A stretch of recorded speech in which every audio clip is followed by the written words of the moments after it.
Good. Well, welcome back Testing. to our second part of our Global Outreach Week.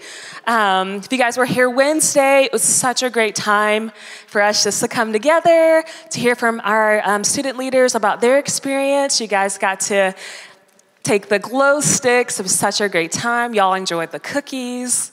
But today, we have some faculty, staff, and students that have gone on trips in the past, and they're going to share their experiences. You guys excited for that? Yes, it's gonna be so great. So we're gonna go through and they're gonna share first who they are, their name, what they do here at Jessup, and how many trips they have served on. So we will start. Well, my name is Marianne, Dr. Marianne McMillan. And I'm starting my second year here at Jessup. I have not been on a Jessup trip. I will next summer. But I have served in over 30 countries. So, yeah. And I'm Mark Moore, and I teach theology and New Testament. There we go. I've had some of you in class. You look a little more awake than when you're in class with me, though. Maybe I should have a live band before. But I've led 2 trips and then leading one this summer as well. I'm Stephanie Osman. I'm a student here, and over the summer I went on the LA trip. Hello. My name is Corey, and this past summer I went to Kenya. Hi guys, I'm Casey.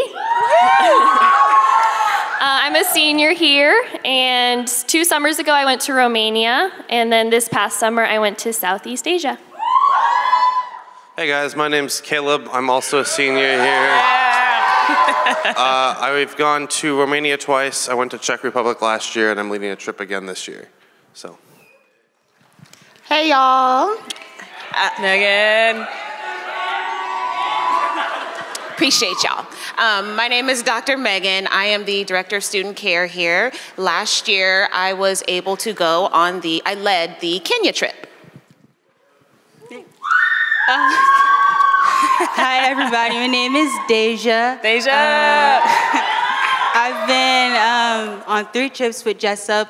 First one to Honduras, second one to Africa, and then this past summer to Southeast Asia, and then I'm leading one this year as well. Yes. All right. Thank you, guys. What Caleb forgot to mention is he's also one of a global outreach student leader. So you guys met 2 of our student leaders on Wednesday, Desiree and Emma, and Caleb. So if you have any questions about the application or outreach in general, come find them, or you can find me. So he forgot. All right. My first question for you guys, why did you go on a global outreach trip this past summer? Anybody can answer that. Corey's got it. So when I applied to go on a global outreach trip last summer, I think something that I was looking for was, I was looking for a challenge outside of my normal routine, because I found out that, I wanted to see God show up in a new way, and, I can tell you that he did. Simple answer, but yeah, that's why I did. All right. Caleb, what are your thoughts? Sure, I'll talk. I went last year, honestly, mostly because I had such a great experience the years before. So I'm going to talk about why I went the first year. I was a freshman, and I was trying to decide if that was something that I was being called to. And I was talking with a good friend of mine who's actually now here on staff, which is cool. And he was like, well, if you need to know if you should go or not, just apply. And if you're supposed to go, you'll get on a team. If you're not, you won't. And that piece of advice is why I went, and I've gone 3 times now. So, yeah. All right. Stephanie, this was your first year going. Why did you go?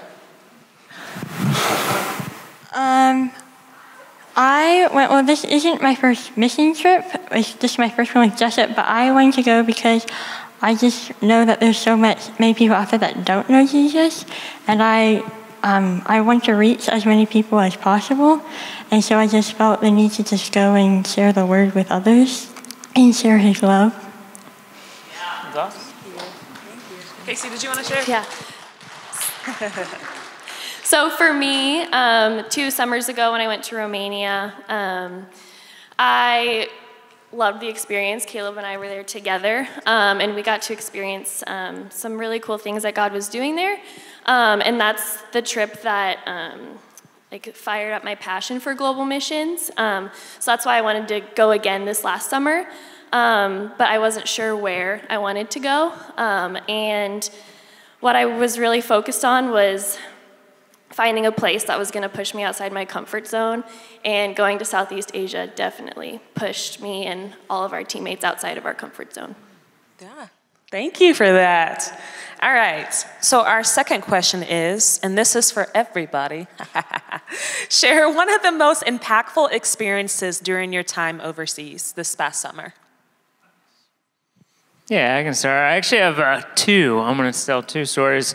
One from the trip before, but we were in East Asia, and in a part of East Asia that Christianity is a very small percentage, very small population, but they still had some churches that were kind of a carryover from kind of the 19th century. So we were working with college students, and we were talking to a college student, and he was kind of asking us about Christianity, asking us about faith. And then he was just like, "You want to go see a church?" And I was like, "I do want to go see a church." And he took us to this kind of early 19th century kind of Gothic French cathedral, this giant cathedral in the middle of the city. And we walk in, and the walls are lined with these huge paintings of the Stations of the Cross. And it was just amazing with this student who really didn't know anything about Jesus, to walk into the story of the gospel and just be able to point to paintings and be like, "Hey, you know what that is referencing?"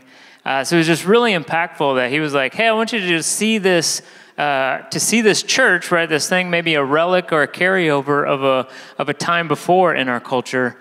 But we got to kind of walk into the gospel, and that was really cool, and be able to kind of just share the gospel as it was in literally like 10-foot paintings on the wall. And then this last year, we were on campus. We were on a campus, and they were doing an international cultural fair, and they had over 35 countries represented. And so that was really amazing. We got to not only interact with East Asian culture, but with these 34 other cultures, and they had kind of like a dance party, and we just got to hang out and dance and sing. And for me, it was just a clear picture of what the kingdom of heaven is going to look like. That it's going to be people from every nation and every tribe, every tongue. So it was cool to be able to experience that. Something impactful for this last trip was just going there and just like seeing how like the poverty was just so low, but yet just being able to hear some of these people's stories and how they ended up there, and how some of them met Christ, and it's just like they're filled with hope and they're in joy in such a desperate place, and I thought that was really amazing. So when I went to Kenya, we were serving with a hospice team, which was pretty intense. So just like a normal day, you'd have like 2 options. You could either go on a home visit, or you could stay at the hospice center. You'd like work with the kids, work with the patients, or the guests is how they called them. And so there's one day that I went out on a home visit, which was pretty crazy. You really never knew what you were going to get. But we went to this one house, and it was it was made by hand. It was only, 3 feet. The ceiling was 3 feet higher than I was. And we walked in this house, and there was this lady, and she was much older, and she was laying in this bed. I think she was going deaf. She was going blind. I believe she had AIDS, and she couldn't walk. And we were in this room, and she hadn't eaten for 2 to 3 days. She had 2 sons that took care of her, and then they left to go get more supplies, and they never came back. And so this older lady couldn't take care of herself, so she was laying in bed for 2 to 3 days without eating anything. And then when we come in, she's like, "Welcome my guests." And so she had the nurses pull me and my teammate like the nicest chairs that she had. And then she was just like, how can I pray for you? And that was just like, that was a pretty radical, like, how on earth could you have, I've heard the saying, like, those who have less have more, but that was a pretty, like, I never thought that someone would have the capability to not have anything and be like, how can I pray for you? So that was pretty cool.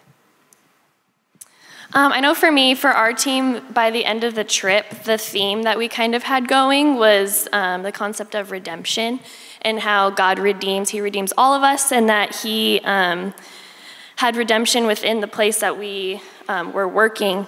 The little city that we were in, we worked with AIM, Agape International Missions, and so we were in Swaipak, and it's just a strip, it's just this road.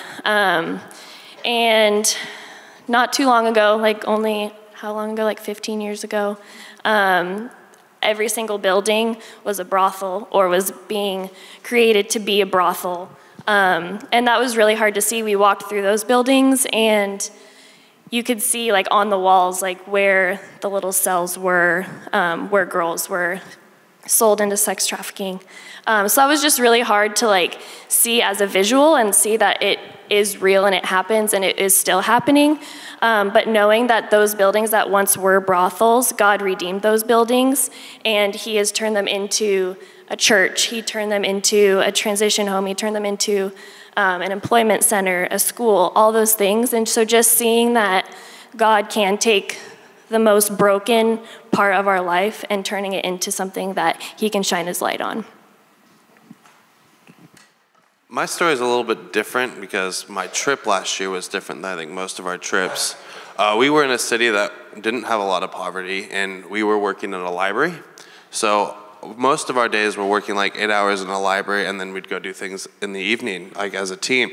And I struggled with that at first because my first 2 trips, I could see the things that I was doing daily, like making an impact directly.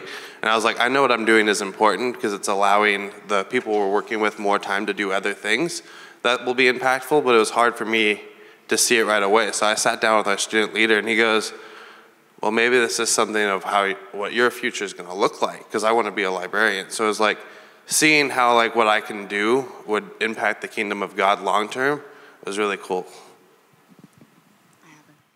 I got it. Thanks. So like I mentioned, I was in Kenya along with Corey, and I didn't mention before that not only was this my first time leading a trip, it was also my first time on a missions trip. So I had zero idea of what to expect. And while we were at the hospice one day, they had asked if I wanted to help feed the guests. They don't call them patients, they call them guests. And I was like, sure, I'll help. And I just thought that meant bring them their food. And he was like, no, just kidding. So a lot of the guests have actual feeding tubes. And I had to help the nurses actually put the food into the feeding tubes and feed the guests. And I was with one of the guests, and the nurse walked away. And I was like, no, don't go. I don't know what I'm doing. But the guest that I was working with was so kind, and he showed me how to do, he'd been there for so long, he knew what to do. So he showed me how to do everything, and then after it was all done, he was like, thank you so much for helping me. And I was like, but I didn't really do anything, like you showed me everything to do. But he was just like, thank you so much for helping me.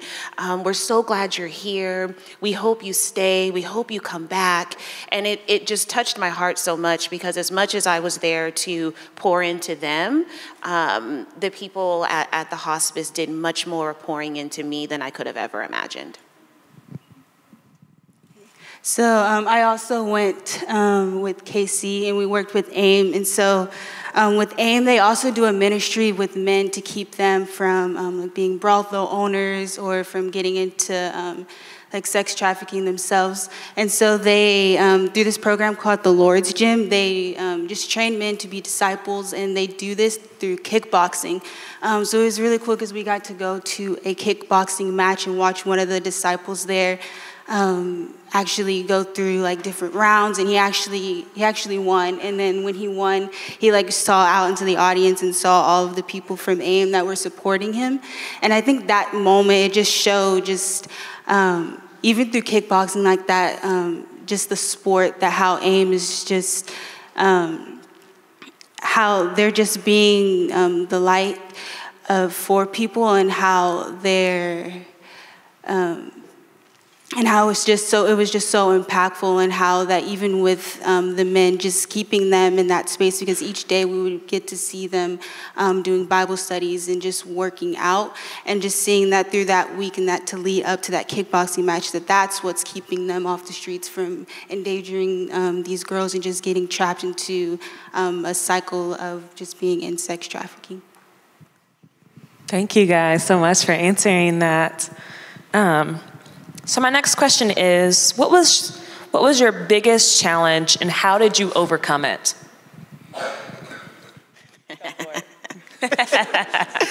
So, biggest challenge.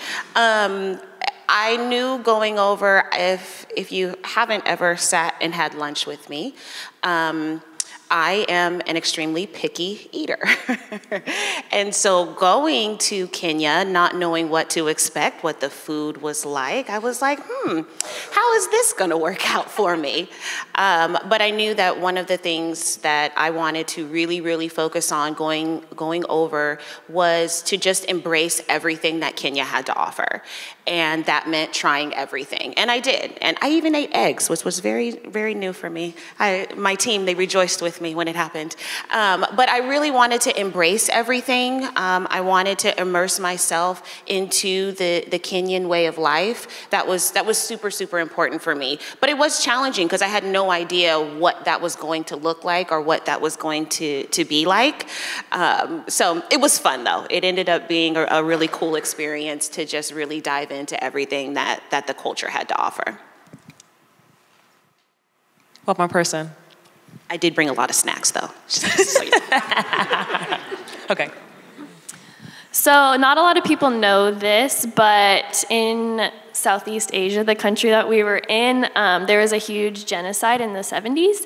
And we actually got to go to the killing fields, and we got to go through these camps where people were killed, and we saw pictures, and we saw, it was actually like really visual, but like blood on the floors and stuff like that. And it was like a really real moment where it was like a part of history that isn't always talked about.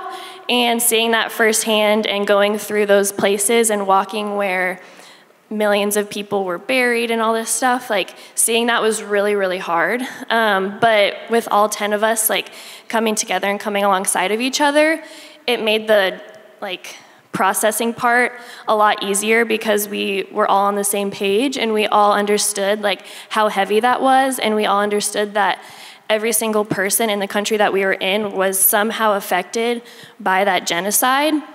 And so it really opened our eyes to like understand that and see that they see the world through that lens of that genocide, and it opened up our hearts to be able to see the way that those people see, and that our team was able to really just rally together through all of that. And we were going to a closed country, and so we kind of had to be careful and even use like code language, things like that, working with our field workers. And when we pulled up to San Francisco, to the airport to leave for the trip, I got a message from our field worker that said, "I cannot receive you. You cannot come, or if you're in the air, you're on your own." So I looked at my wife and I was like, what just happened? And so we got the team together and we talked, we called Marianne, we kind of brainstormed what will this look like? Like we can still maybe go and try to hit these different places. We really just kind of had to pray and be like, all right, God, what do you want for this trip? And we ended up getting on the plane, because if we hadn't have, the students on the trip would have killed me if we didn't get on the plane. So we got on the plane, or they would have gotten on the plane anyway.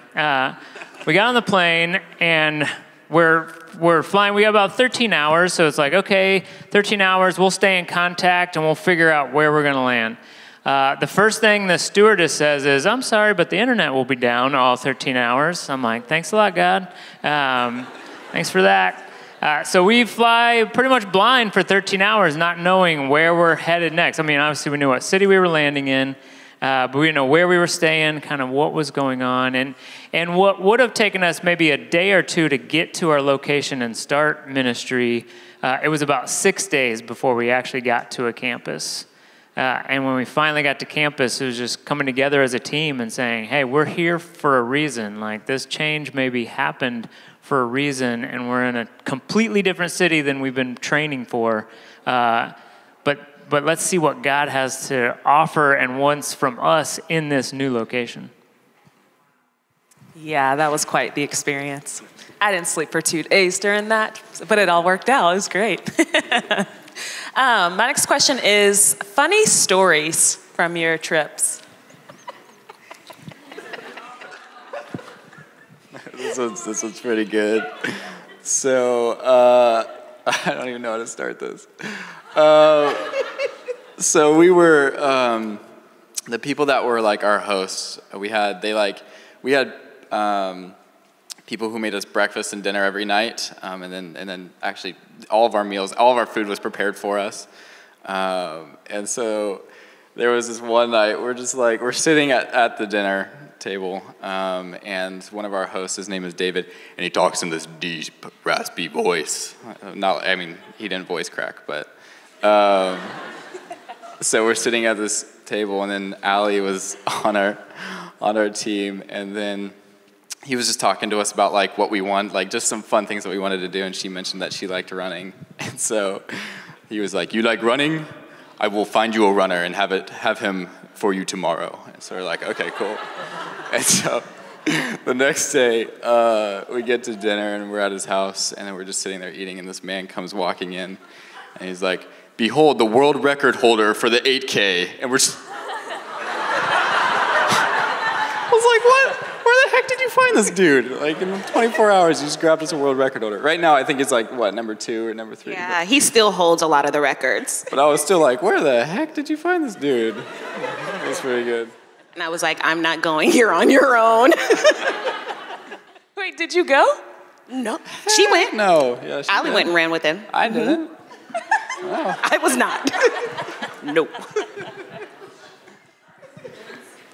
What other funny stories you guys have? Okay, so with AIM, since most of the teams that go there are pretty big, so they hire like a driver who's able to also speak the language and just take you where you need to go. And so our driver's his name was Mr. T, and he was just this short little guy that was like super cute. And so we were there for 2 weeks, so we got to really know him about his family. And so on our last night, we were like, we want to take Mr. T out to dinner, but we want him to choose the place. And so we were like, "Mr. T, can you just take us to like your favorite restaurant that you love here?" And we were like, "Yeah, we're gonna eat different foods, a different place that we've never eaten at." And so we're just driving, and then we pull up to a Carl's Jr., and all of us are like, cool. And I thought it was gonna be like completely different food from here in the States, but it was just like exactly the same too. And so we were just chilling there with Mr. T in Carl's Jr. in Southeast Asia, so it was pretty cool. That's hilarious. Do you have any more funny stories? Oh, Mark has one. Yeah. So going to closed country, like we were joking around as a team, like, hey, what could our cover be? Like if they were like, why are you guys here? And we kind of threw around that we were a dance team. We were a dance team. I was their leader, their fearless leader. And so we kind of joked about it. And then when we finally got to, all the crazy stuff happened, 6 days later, we finally get to a campus. And actually our first day on campus, it poured rain, and that was awesome. And then we all bought umbrellas. But the second day was that cultural fair. And so each country had to got on stage and did something. So there were guys from Cameroon who were rapping, guys from Turkey who were singing and dancing. And so our team got invited on stage with the other American team who were in the city or other Americans at the university, and we danced to Sweet Home Alabama. We did the electric slide to Sweet Home Alabama. So actually, we were a dance team that danced in Southeast Asia or East Asia. It happened. Made it happen. That is awesome. That is awesome. All right, kind of a serious question. How has this trip changed the way that you are living now? I can start. So I was listening to this podcast like a day or two ago, and they gave this. It's kind of a goofy metaphor, but it worked for me. So hopefully it works for someone.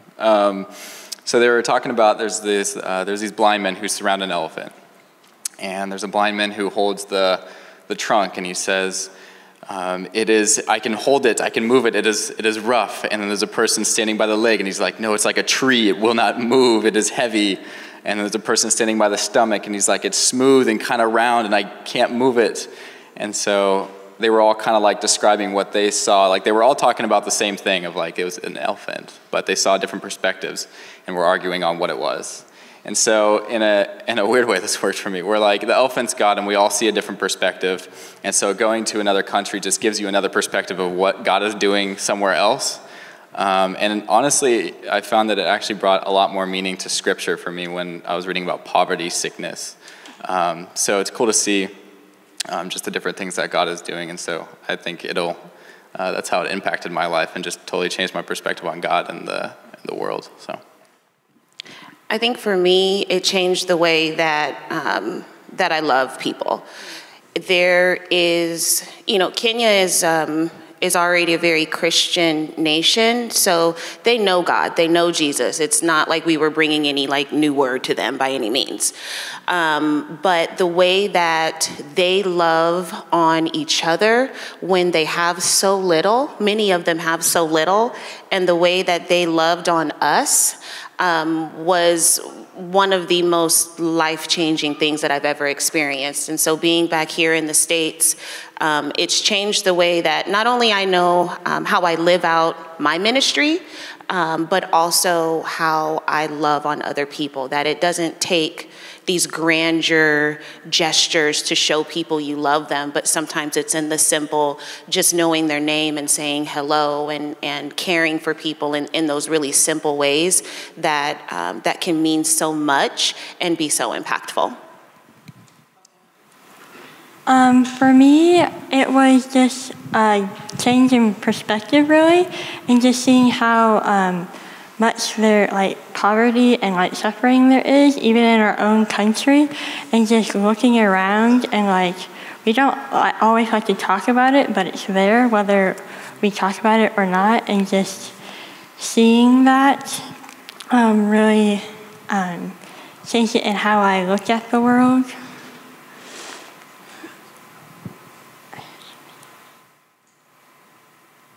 All right, thank you. Thanks for sharing that. For those of you that went as leaders or student leaders, can you share what that experience was like leading a team?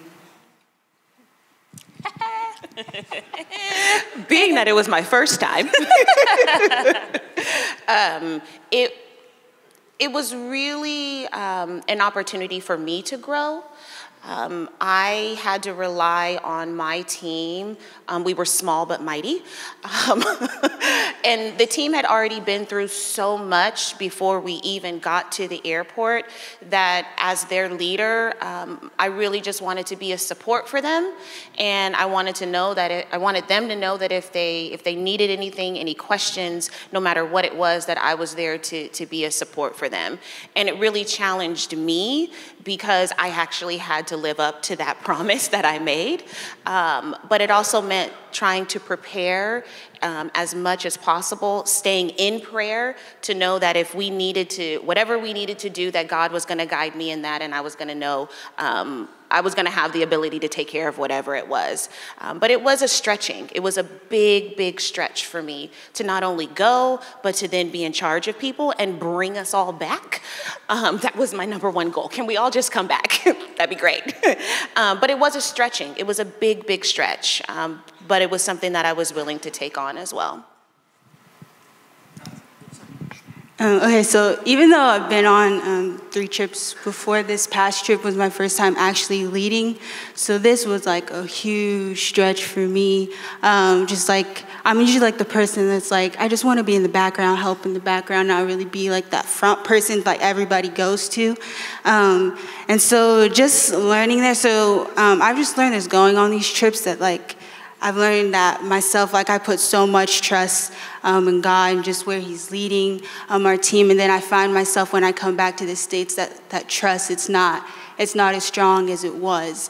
And so I think when I was leading, I was just like, I had these thoughts of like, I don't feel qualified to really to really be on this trip or even to really be a leader.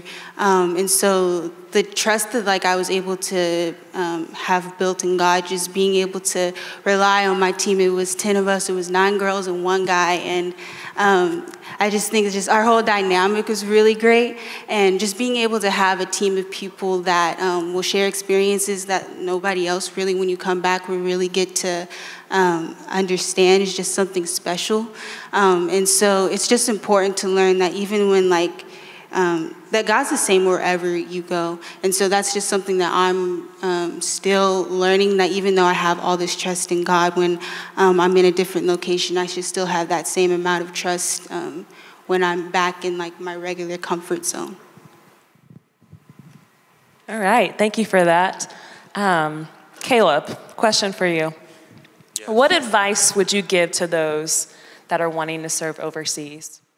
Definitely pray about it. That was something that I had to do a lot of, and like trying to figure out like, is this something that I want to do or something that I'm called to do?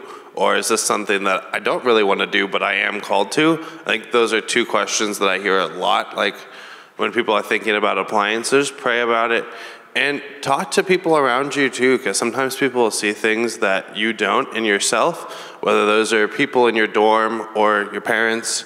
Just talk to people, pray to God, and figure out if this is something you want to do. Talk to us even if you want. All right. On that note, that is the end of our panel for this morning. Thank you so much just for our panelists that were here.